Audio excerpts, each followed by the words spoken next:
It is that time again. Welcome to another episode of Keeping It Orange and Blue. I'm Ryan Evan, joined as always by Urbana's finest Kevin Ducey.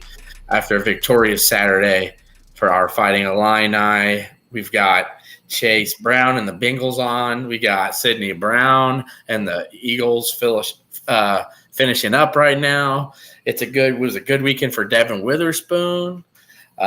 He was looking good for the Seahawks. It was a good weekend for most of the Illini in the NFL. It was a good weekend for us as Illini fans. What's up, Kev? Hey, man, not much. I appreciate everybody for going with us on Monday night. I just got back from Portland, Oregon. I was there I was officiating my brother-in-law's wedding. It was a great time. So I actually had to watch the game today, somewhat on the plane, and then when we landed. So that's fresh. It's fresh. It is fresh, man, absolutely. But, hey, listen, it's one of those things that I'm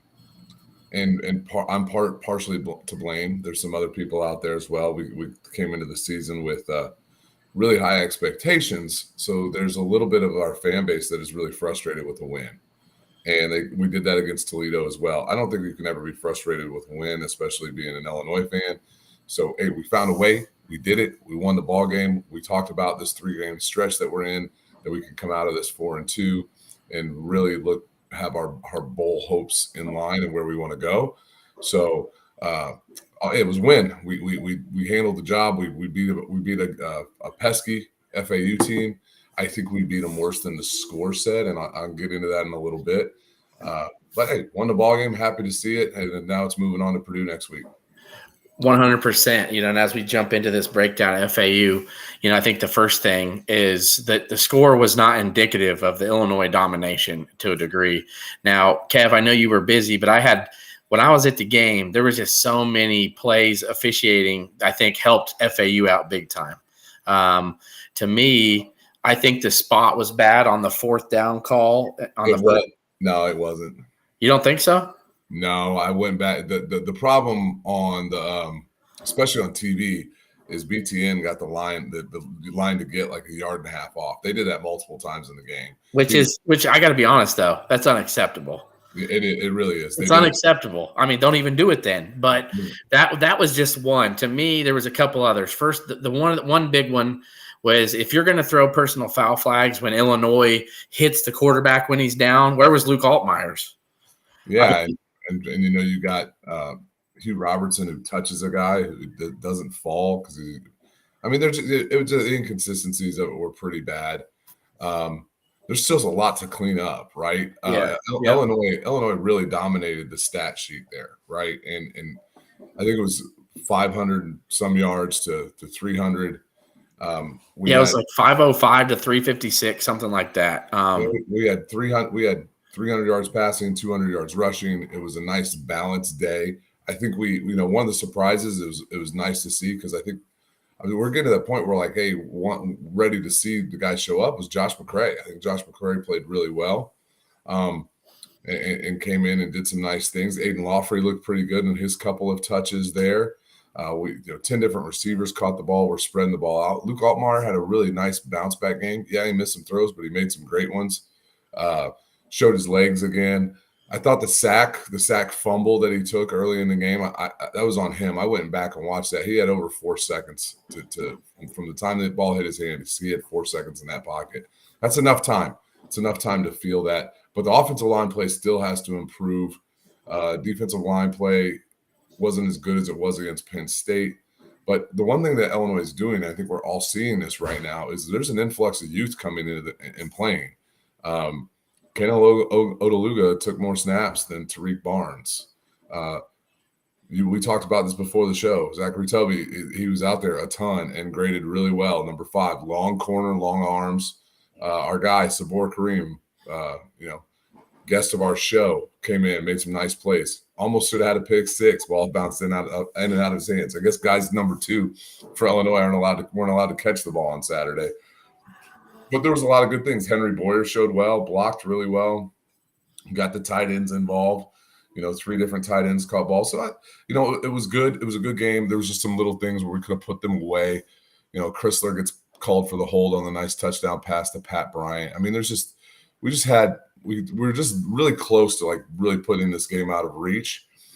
And then they had that 98-yard drive. And on that drive, there was one key play. It was a 3rd and 10, maybe 3rd and 8, 3rd and 9.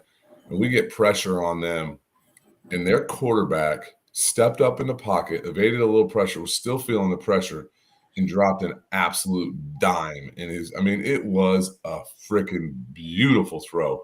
Right over an outstretched defender, long taking play with crossing routes. That's why we were able to get pressure.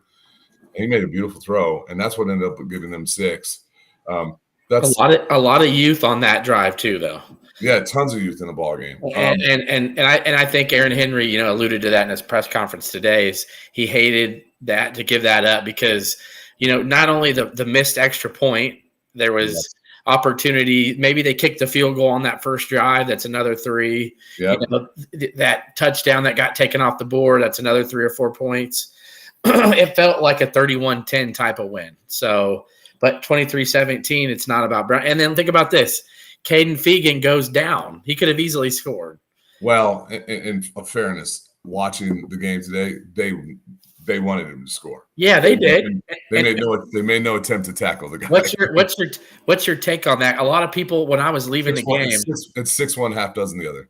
Yeah, a lot of people were mad because they were like, let the kid have his first touchdown. Why has he got to play by the rules to get the probability of win percentage?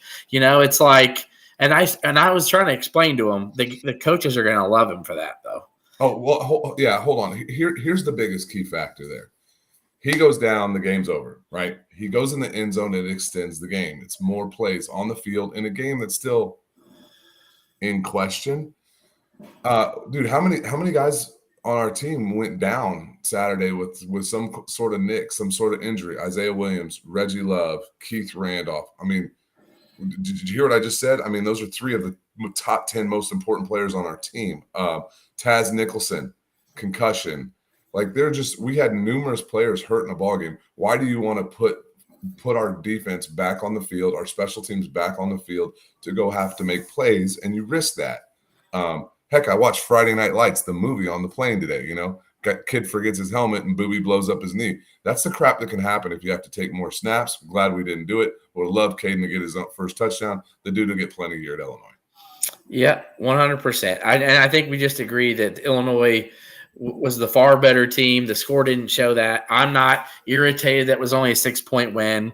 It was the defense, though, showed me a lot of things. I think we can take 2 weeks in a row, though, now, Kevin, and we can say that the defense is playing a whole lot better. Yep. I think they're showing that they can make big stops in the red zone, which they did against Penn State numerous times. They did numerous times against FAU. I think they're showing that it doesn't matter who. It doesn't matter if it's, a group of 5 team or a top 10 Power 5 team that they can get the job done and they're playing a lot better. And what's exciting to me is that you're seeing guys like James and Josh Kreutz, on both sides of the ball. You're seeing Aiden Lawfrey get into the end zone. Aiden Lawfrey looked really good on that drive. Yeah, he did. The run he got down to the goal to set up the 5-yard touchdown run was beautiful. And so, hey, listen, I've talked about stats of war before. Parker Fleming does a really nice job, and he goes, he's got a thing called "Did we really beat that bad?" And it shows based on net efficiencies. And Illinois was right there with Texas. Illinois had a better performance than Texas. So Texas beat Baylor by 32. We won by 6. So there's levels of this. We weren't far behind Penn State, who won by 31. Oh, by the way, you just talked about our defense. Our defense played Penn State probably better than Iowa did. Now, granted, there's no probably about it, Kev. Right. Our offense certainly outperformed what Iowa's offense did. Yeah. And as we get into some stuff we'll talk about later in the season, it's like Big Ten West is wide open. It is wide open, man. We did what we had to do to win the ball game. We still got a lot of little shit we got to clean up, man. There's just a lot of little penalties, little things that just take you out of drives, hurt you. You had a holding penalty on a defensive holding penalty on a great play by Akis where he got the sack. There's just little stuff like that just really bites you, and it sustains drives and continues plays and keeps the defense on the field. that we're going to have to clean up. And that's very true. And I can tell you that that place was loud. We were all excited. But then when they called that hold on Xavier Woods, who, by the way, or Xavier Scott, who did not have a very good game. And Aaron Henry said that, he put him on their best player, who's an NFL type receiver. Yeah.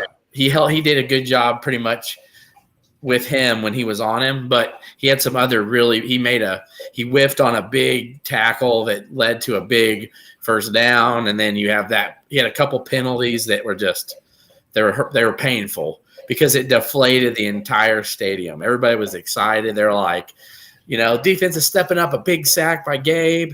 We're making them punt again. Let's go put another one up, make it 30-10. Nope. First down, keeps the drive going. Then they didn't get points out. They missed a field goal on that drive. We got lucky. Yeah. So there was a lot of things there that just the fans were ready to just explode, and I think everybody would have been really excited. But again, Illinois has continued to shoot themselves in the foot.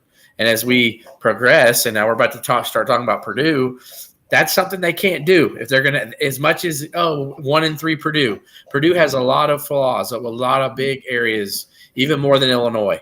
But Illinois is not going to go into West Lafayette, Kevin, and get a win if they have 100 yards in penalties. And we don't see this offensive line stabilize to a degree because they're still not consistent. No, they're not. There was some, like I said, I think that sack fumble was on Altmaier a little bit. I think he held the ball on too long, and I think he was waiting for a deep route to open up. I'd like to see the all 22 coverage of it, see if there was something there. There was a weird sack that Adams gave up where Adams and Chrysler's guys looked like they were going to do a stunt, and they ran into each other. And when they ran into each other, it kind of knocked the one guy outside wide of Adams and led him straight path to the quarterback. That's the one I give him a little bit of grace on. But yeah, the offensive line's they've got to pass protect better. I think we ran the ball effectively enough. One of the things I still would like to see us do more, and we haven't really done it since the Kansas game, is we have to run Altmaier more. We've got to get in some of those read options, and there was a couple plays where he handed the ball off and carried out the fake. And by the way, those aren't necessarily a read option. It may have the window dressing on it, but there might be no opportunity for him to keep that ball. That's not part of the play. He's just carrying out the fake to hold a backside linebacker from flowing to create maybe a longer play. But there was multiple times that he did it, and there's nobody there. And Purdue is really struggling to contain running quarterbacks. Mordecai beat him up with his legs, and we know that Schrader ripped him apart the week before for Syracuse. That being said, I go back to the stats of war information. The Wisconsin-Purdue one is pretty small, even though Wisconsin ended up winning by 21 points. 4 Purdue turnovers, I think. 4 fumbles lost or something like that. Really was a big differentiator in that game. Last thing I want to say about the FAU game, and Ryan, by all means, give some more thoughts if you want before we jump into Purdue, is I've seen some talk and some things around like, hey, did Johnny Newton take the day off? Absolutely not. Watching it, dude, he was getting double and triple teamed all day long, and he was still making a difference. He was still creating some pressures that maybe you didn't see. He was also standing his guy up and holding it up so somebody else can. I mean, he did fine, and he also made some nice plays where he continued to track the ball, from his defensive line position.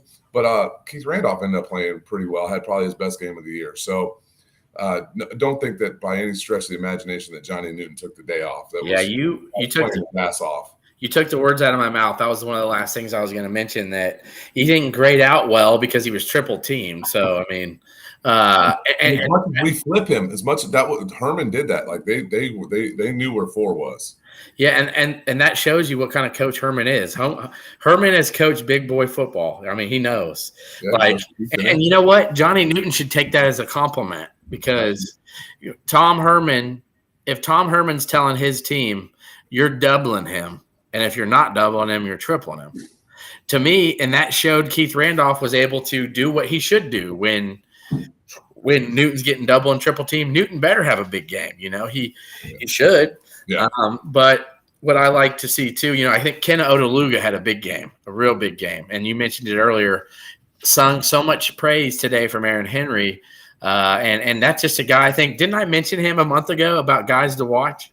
Yeah, and he didn't, and he hadn't played well up to this point. The time that he had got in, he had not made a difference. But I think that you have to use him in different situations. I think he's probably the best blitzing linebacker on the team. I'd like to see him more used in some of that. And Seth Coleman was making some plays. He didn't actually really stuff the stat sheet, but you could see that he was making some things happen there.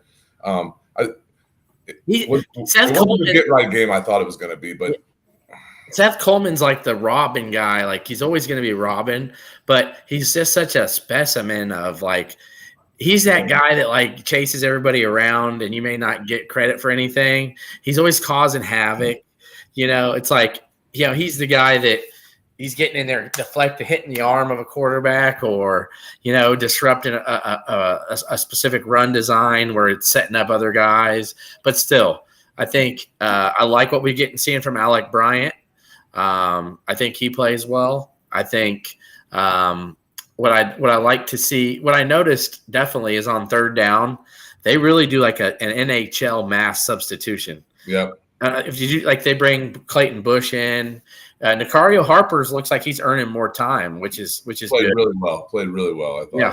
Harper has big time experience, so he played at Louisville. He's been a guy who showed, in his previous stint. Wasn't he a All-American at Jacksonville State or something? Alec Bryant? No, not Alec Bryant. Nicario Harper.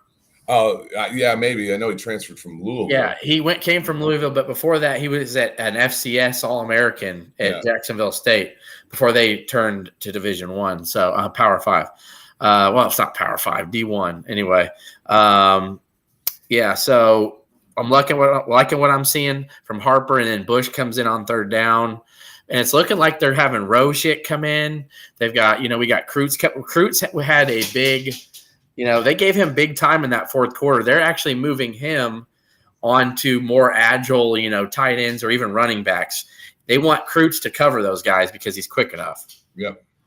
So, and what it does is just going to provide overall depth, and it provides competition. It provides that you can't slack in practice, and so hopefully that'll show itself a team that improves throughout the season. And we knew that we've been recruiting some guys that could play, and they're showing up. Jeremiah Warren played.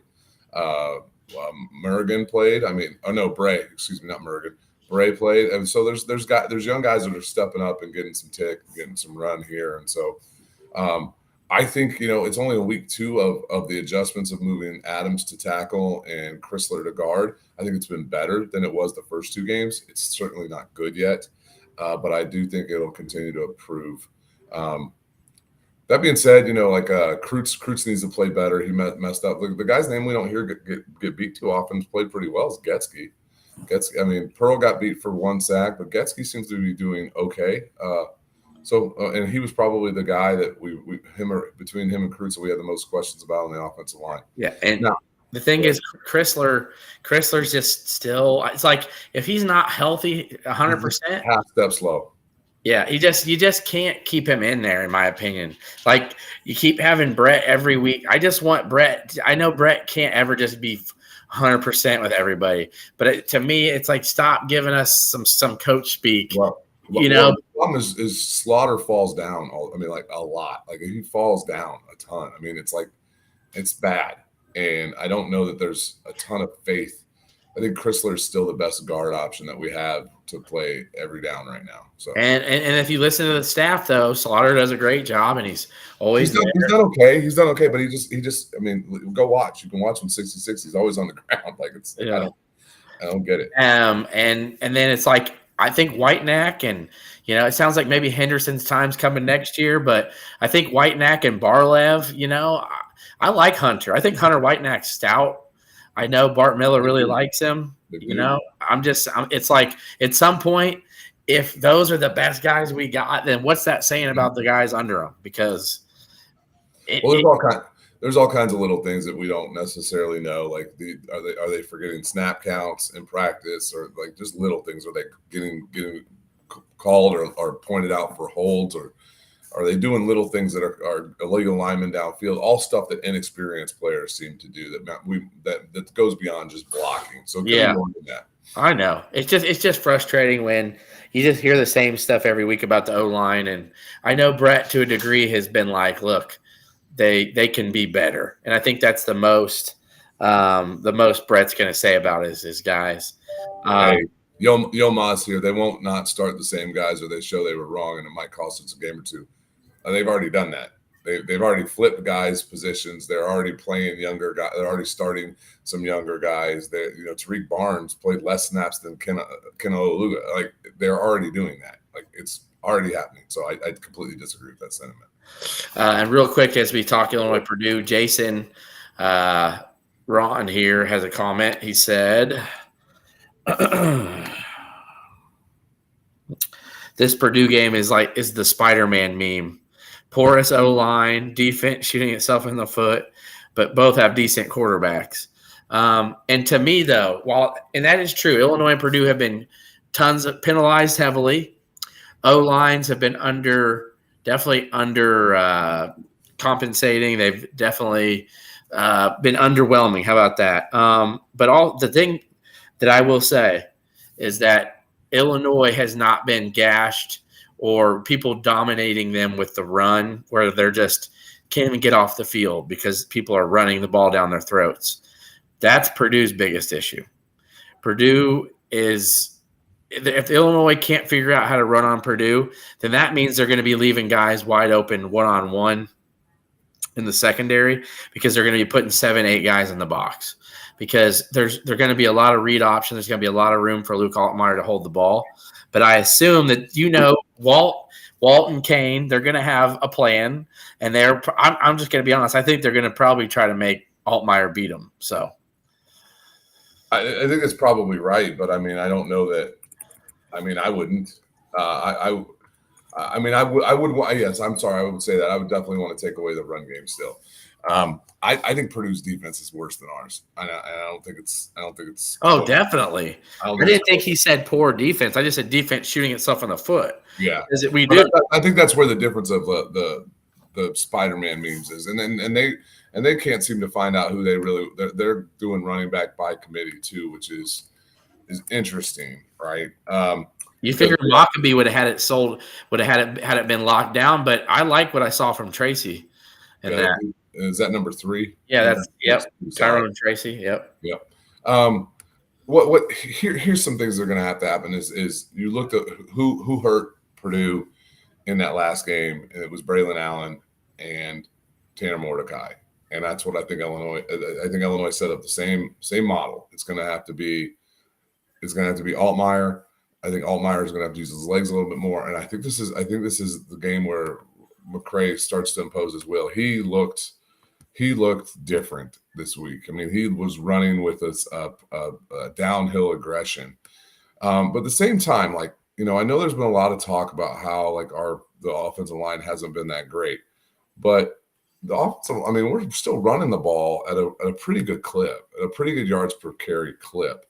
We're doing it really well in the second half, which is interesting. So that's one of the things to look at. And can we wear down Purdue? Can we get the defense off the field? Can we stop it with the silly penalties? Hudson Card's a good player. They've got some weapons there, but they have not. Their offense hasn't really clicked in any game this season, other than maybe Fresno State. And they're reeling right now. They're 1-3 with their one win against a pretty bad Virginia Tech team, with losses to Syracuse, Wisconsin, obviously, and Fresno State to start the season. The line started out as Purdue -3, -2.5, somewhere in there. It's already been bet down to 1. The public's really liking Illinois. Sometimes that doesn't give me the best feelings. You can tune into Fade the Deuce on Wednesday night, and I'll tell you a little bit more about that. But it's a game we got to win. It was the primetime slot. It got moved off of it. I talk about on Fade the Deuce all the time, that home teams at night is a big advantage in college football. I much prefer the 2:30 start. We're gonna have to play. We're gonna have to clean the game up a little bit, but I think that Illinois can certainly go into West Lafayette and win that game. Yeah, I mean, we're going to give our predictions here in a little bit anyway, but to me, I just feel like this line's moving because they see how porous defensively Purdue's just porous defense. I mean, if you look at the amount of points they've given up from week 1, 39. Yeah, they gave up 17 to a bad Virginia Tech team. And then they gave up, 35 to Syracuse and then 38 to Purdue. Yeah. I mean, they're averaging 30-some points a game they give up. But 3 times you've given up between 35 and 39 points. So not saying that Illinois is a world beater when they're taking the ball down the field, but I don't see Illinois' defense giving up more than 21 or so, 24 tops maybe. Yeah. And I think Illinois can get to the 30 mark. They put 30 on Toledo. I know Toledo's not a great defense, but I would pick Toledo and Purdue. If Toledo and Purdue played, I would pick Toledo. So. Yeah. Well, if you go by some stats metrics, and we probably played a fairly equal schedule in terms of overall difficulty. I mean, you could give the edge to us because of Kansas and Penn State. You could give the edge to them because technically they played one non-Power 5 team that was a pretty decent Fresno State team. But it's funny, you go look at the overall stats, and like our offense is 5th, theirs is 4th in the Big Ten in passing. Our defense is 10th against the pass, so theirs is 13th. I mean, there's a lot of things that are there. They're a pretty porous pass defense, and that's and granted, we've got a huge outlier in the Kansas game is where we gave up the most, by far and away, the most yards this season. It'll be, I think Altmaier can have a big game, but I also think we can. I think that it's a Josh McCray pounding down their throat. And to me, that's where my irritation with Lunny has been. While I know it's hard to get on him last week when you're getting 500 yards, to me, though, I feel like at times he just doesn't trust himself. And when I say that, it's like, hey, the run's working. Hey, let's stop that for about a series and let's just sling it around. Yeah. Okay, great. And then 3 and out. And then the next play. Okay, hey, now we're going to get the tight ends back involved. Like the tight end play actions worked every time. But then we'll hit it for a nice one, and then you don't see it again for 3 quarters. So to me, I'm thinking, where is this logic? And the little side, like I tweeted about it, the little screen type bubble pass to Hank Beatty. When has it ever worked? I want someone who's as diehard and watches all the games. I don't care. Please, someone, since Hank Beatty has been playing for last year even, they used it in the Iowa game. They used it in a couple other games last year. They've used it in three games so far this year. When has it ever gained more than 1 or 2 yards? Which is strange because we're able to pull it off with other guys, right? We obviously do it to Isaiah a lot, and he does fine. And Hank's got some quickness, and Hank's got some ability to make guys miss. He's got some athleticism. We've done it with Casey Washington, done it with Pat Bryant. It's just I don't know. I think when Hank Beatty comes in the game, I think people realize that's what we're going to do. And that's why I'm saying, though, a man's getting paid a lot. If me and you know it, you don't think the defensive coordinators are getting paid. Yeah, I'm fine with it. He still can't fumble the ball. Yeah. Hank's got a hold on the ball there.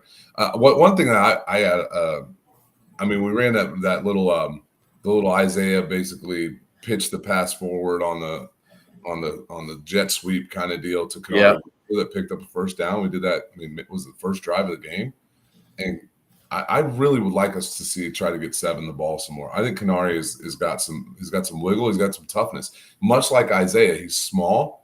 But we saw when he hit those defenders, man, he pushed that pile forward. The kid's a strong kid, and there was talk that he's just a really good run after the catch kind of guy. I'd like to see him continue to try and get him the ball, and I think that he's also the kind of guy that can get a little bit more separation from the DBs. Yeah, I think too. It was disappointing to see Elzy kind of trip over himself and back-to-back plays, back-to-back. And those go on Altmaier's, 69% completion percentage. Yeah. It's like you got to make both of them first off, and then they come right back to you and you let it hit you in the chest, and it's like, and then I don't think we saw him again, did we? I know he got 13 snaps, so it certainly wasn't that, but It's okay. Yeah. He's a freshman, man. If you see, I know that he's not starting. I'm a little disheartened for him, and I know his family's disheartened is Sean Miller. He's just kind of the forgotten freshman right now who earned his way onto the field last year, and apparently the staff doesn't feel like he's earned it this year, which it's sad because I don't want to see that. You hate to see kids like that.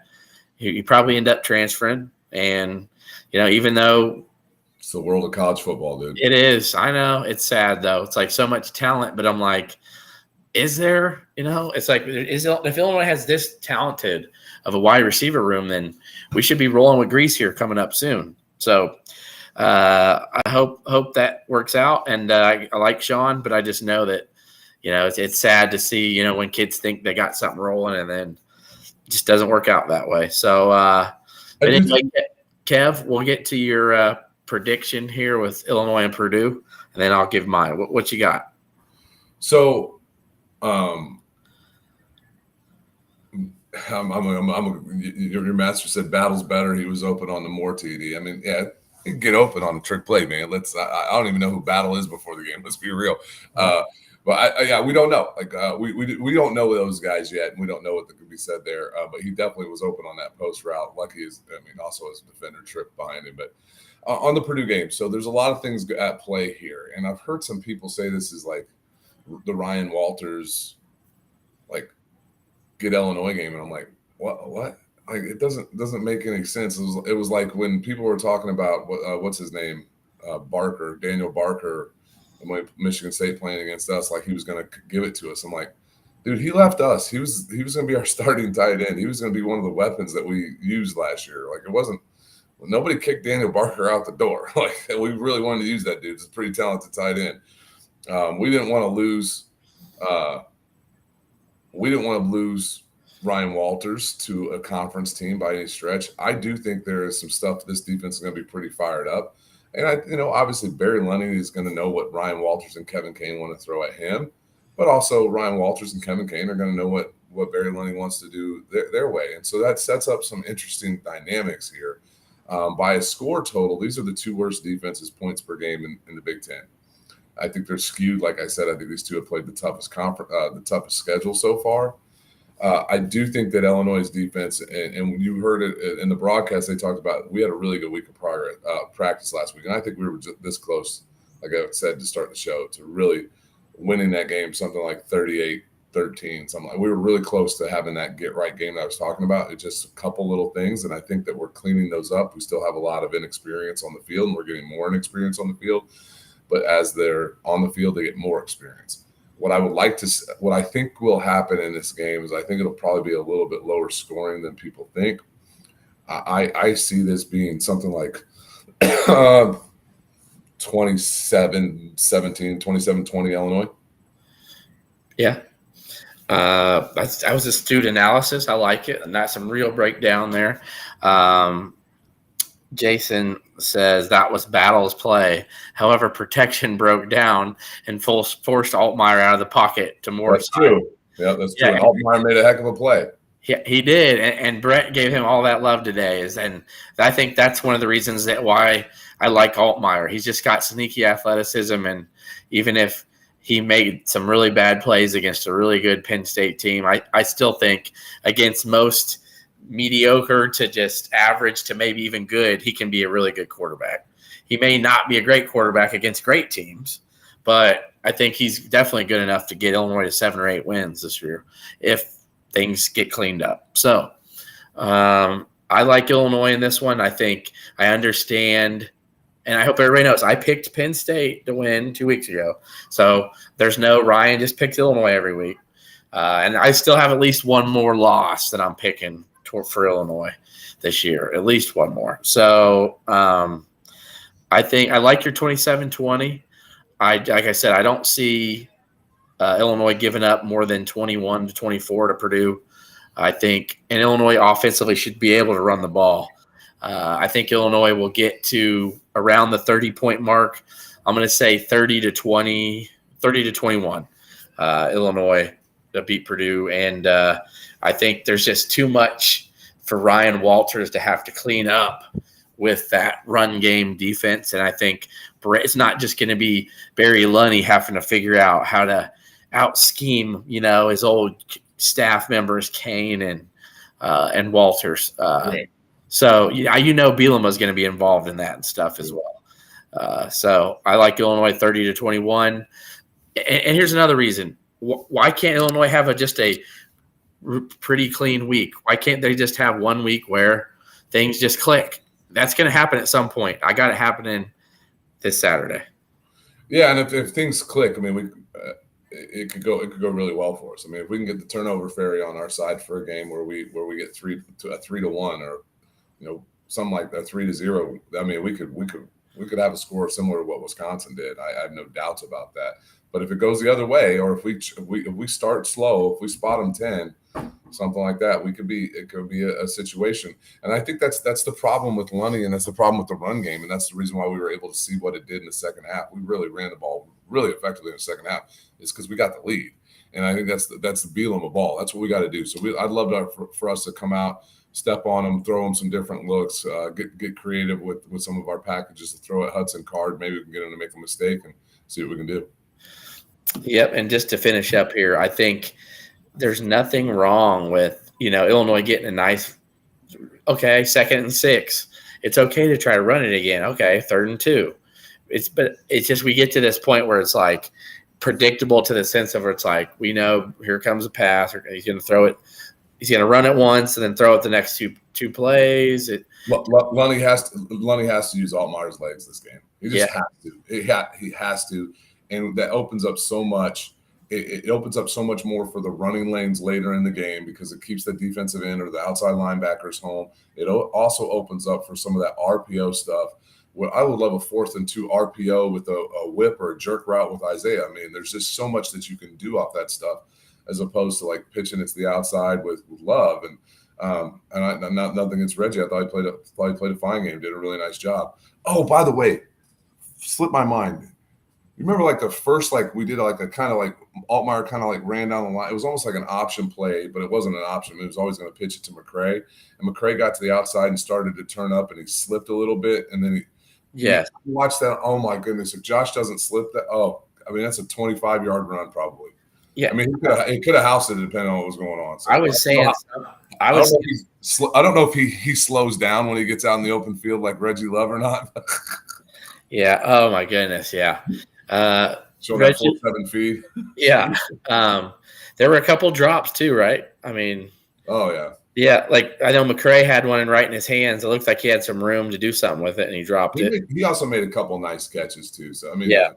Oh, I was sitting in the colonnades up there with the 70 to 80-year-olds who don't like to get out of their seat, and I had to be a little loud a couple times and get them up off their seat, because Dick Buckus was like, "Get up off your rears and give them hell," and these old people are like, "Should we give them hell?" I'm like, "Yeah, we're gonna give them hell. Let's freaking go." So me and my 14-year-old, we got up, we got the hands up. We're like, let's go, and I yelled a couple times, like, catch the ball, man. Oh yeah, it's frustrating. So you're going 30-21, you said? I'm going 30-21. Yep.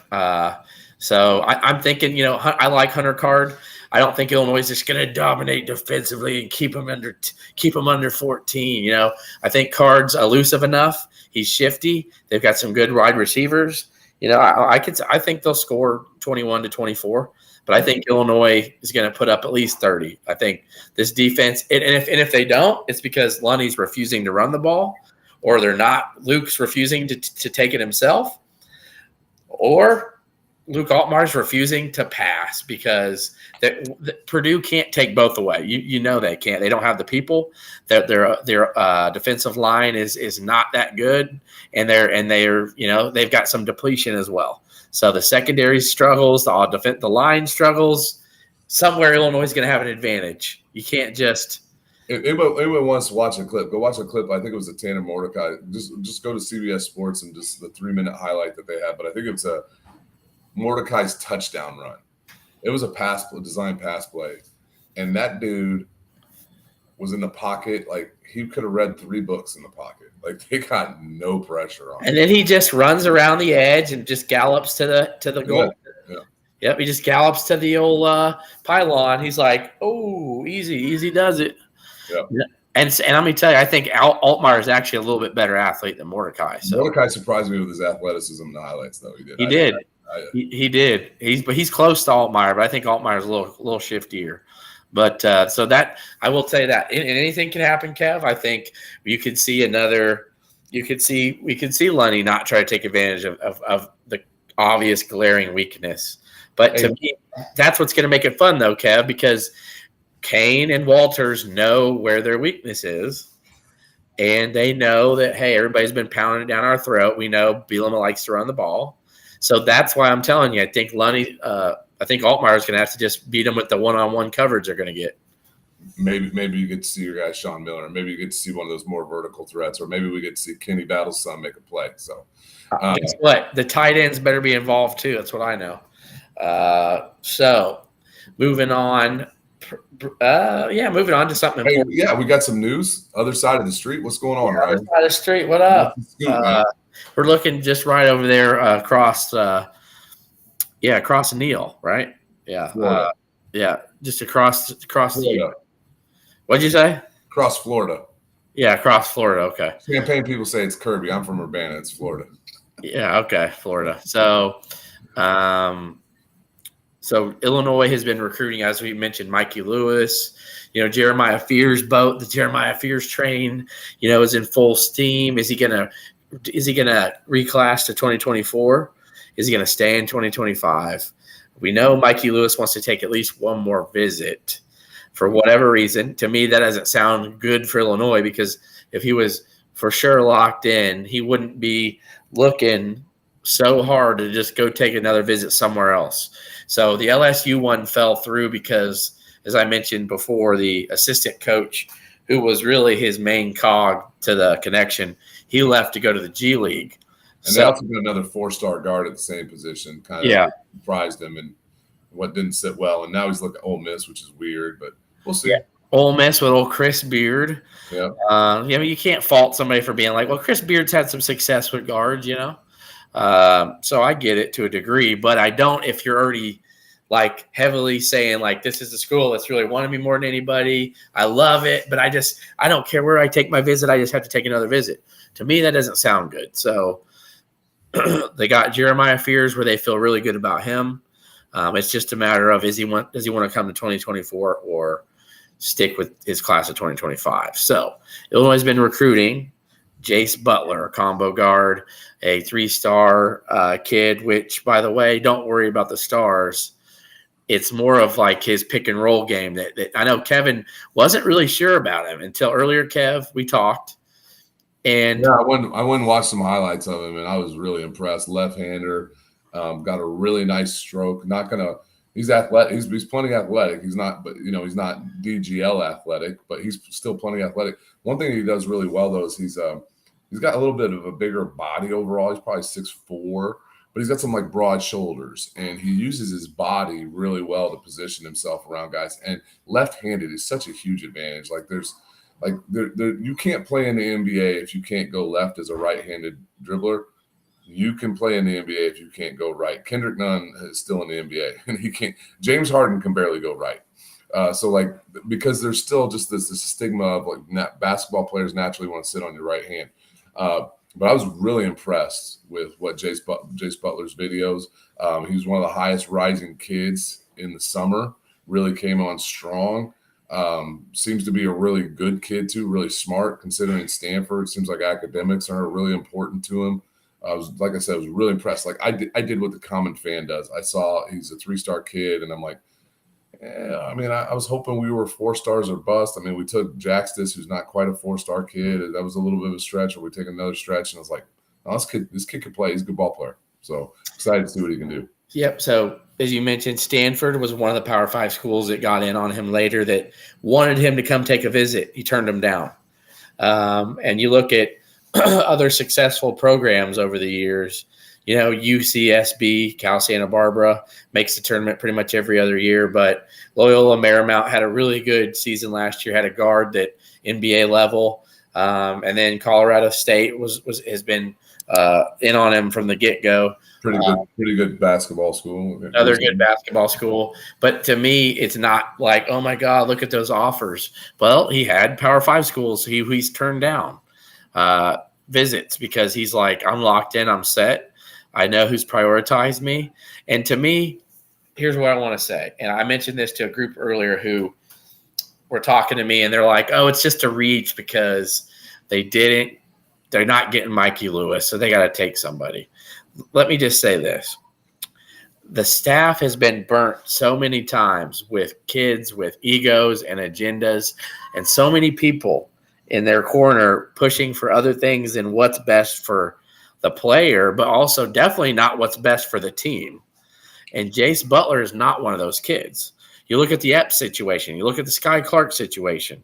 Yeah. This is a quality kid who may be a 3-star, but he's going to be a guy that's going to give everything to Illinois. His family's not a problem. His family's going to want the best for him. They'll be okay. The staff can coach him and not be a problem. I think the staff's just fed up with all the BS. And this kid's good, and he wants to come to Illinois. And just because it's a 3-star and that's underwhelming to some people, I think you just need to get over it. I think go watch his highlights and tell me what you think, because a lot of people just say, "Oh, he's only a 3-star." Did you watch his highlights? I take Karis LeVert's 3 stars all day. Yeah. So I think this is just for all the Illini fans is like, that's great. So where's Epps at, you guys? Yeah, he was a 4-star, top 100. Hey, where's he at? Okay, hey, yeah, Sky Clark was a 5-star. Hey, guys, okay, where's he at? How long did he last at Illinois? Did he play a half of a season? Right. Epps took games off because he didn't play much. I mean, so to me, it's about progressing the program. You need a stabilization at the guard play, and this kid's going to be a stabilizing person who and he's left-handed. We get all the left-handed guys. Yeah, and we gotta keep the lefty tradition going. So I like it a lot. I like it quite a bit. So Kev. So anyway, I've got Jace. I'm predicting Jace will be an Illini. I know he loved his visit, and I think he loves the fact that he loves how the Big Ten actually was going to be coming to his neck of the woods here soon too. Absolutely, yep. He's from California, so they'll be making a couple trips a year out there to his neck of the woods to play. So it's not going to be as bad. But Kev, as we get to final thoughts, anything else hoops related you want to get to? No, I mean, I think it's something we still got to keep an eye on. It's always not recruiting is. I'm much more in tune with the basketball stuff because there's just so much fewer kids. But I'm all football right now. I'm still a believer of this team. I don't know if I'm a 10-win believer anymore. I mean, that'd be kind of foolish when you have 2 wins in your first 3 games. But I still do believe this team has a trip to Indianapolis is still very much within their grasp. They've got to clean some things up. They've got to improve. We got to continue to show some improvement. But I do think we can win this week. I think we can win next week, and I think we can win the following week. Like I'm not going to. And as much as we say that, like Maryland beat a really bad Michigan State team, and heck, Michigan State was in it there in the fourth quarter. It was 24-10. And to me, a real good team goes in there and thumps them like Washington. That's a team that's like you don't have a chance against. Like, well, they were up 21-0 on them. Yeah, but then they crawled back. I think it was 21-10, something like that. I was watching some of the highlights. You can't. To me, Wisconsin is the biggest threat in the division. So I think Wisconsin's been impressive enough where they've had big leads. At West Lafayette, they still struggled some against Georgia Southern. I think it was 14-all in the third quarter. But they gave a hell of a game to a really good Washington State team. So Washington State showed their true colors against Oregon State this week. Washington State's a really good team. So I talked about it on Wednesday night. I told you guys. Yeah, really good. So I think the West is up for grabs. So do you agree with me? An 8-4, 3 Big Ten loss, I think is going to win the West. I think I agree. I definitely agree. So we'll see. I mean, there's just a lot of games left, and I mean we're lucky. Like we get We only get Penn State. We don't get Ohio State. We don't get Michigan. Yep, and that's where Illinois has in their favor. Wisconsin, I believe, has Ohio State and Michigan. They might even have Penn State too. So, yeah. All right, so we're gonna get to final thoughts, Kev. I know there's been some golf. There's got to be some golf news. I could have swore I heard some. Well, there's stuff coming. The Ryder Cup's this week, so I have my full attention. I might talk about that on Wednesday night. We did have. I don't have any golf news. My final thoughts is like. I get frustrated with the play calling just like anybody else. I get frustrated with some of the stuff that Barry Lunny did. It's really hard to be mad at the offensive coordinator when you hang 500 yards on somebody. And like guys, like let your eyeball, as you're judging the team, let your eyeballs tell you the truth, not just the stat sheet. And go back and watch some games and look at what's going on. This team is doing some really good things on the football field, and I have not lost hope or faith that this team can still have a very successful season for Illinois standards, and that means making a bowl game. So. Yep, 100%. I think Illinois, though, to my final thoughts, Illinois has to split the next two to keep that bowl hope dream alive. You can't lose to two of the lower-end teams. It's like Illinois to get to 6. Indiana is very, very beatable. They're just not really good. Akron about took them out at home. And Akron is one of the worst MAC teams. And then you got Northwestern, who was getting thumped at home by Minnesota, and then they just forget how to play. I mean, I got to give Ben Bryant and Northwestern credit. But, again, you're down 31-10 at home for a reason in the fourth quarter. So I think Northwestern had – Oh, my God, Northwestern won that game? Dude, they beat Minnesota in overtime. 37 – the Flex blew it, Kevin. So I was like, I'm sorry. So like I was doing wedding festivities all weekend. And you didn't know? You still didn't know that? I didn't look at. I was like, I saw it was like Minnesota was dominating. I was like, whatever. Like, Kevin, when you get off here, go watch the highlights of that for like 5 minutes, dude. I'm telling you what, Northwestern had to have like the most perfect last minute drive, and they connected on like 2 4th downs. They threw a touchdown as time expired to tie the game. They were winning 31-10 going to the fourth quarter and lost? Yes, Minnesota. To Northwestern? Yeah. Oh, my God. And Illinois plays at Minnesota on November 4th on my birthday, which that's going to be good luck. There you go. So I'm just saying that the West is there. So to make a bowl game, Illinois cannot lose to Purdue and Nebraska, who can't throw the ball. Right. Nebraska just can't throw the ball. Like, they don't have quarterbacks who can throw it. So literally it's read option, read option, read option. The only difference between Finn and Daniels and Hunter Harburg and Jeff Sims is that Daniels and Finn can throw the ball. So that's really not a dual threat. But anyway, Kev, I know you got family and things there for you. So that's it. I think Illinois wins the next 2, 8-4, and a chance to win the Big Ten West is still there for them. So that's what's up. Yes, sir. All right. We'll talk to you soon. Wednesday night, Kev, 9 p.m. Yeah, don't forget Fade the Deuce, another winning week for your boy. Let's do it. That's right. The money's right there, man. You better follow him. You better be checking it out. All right. Swallow me out. ILL. I and I.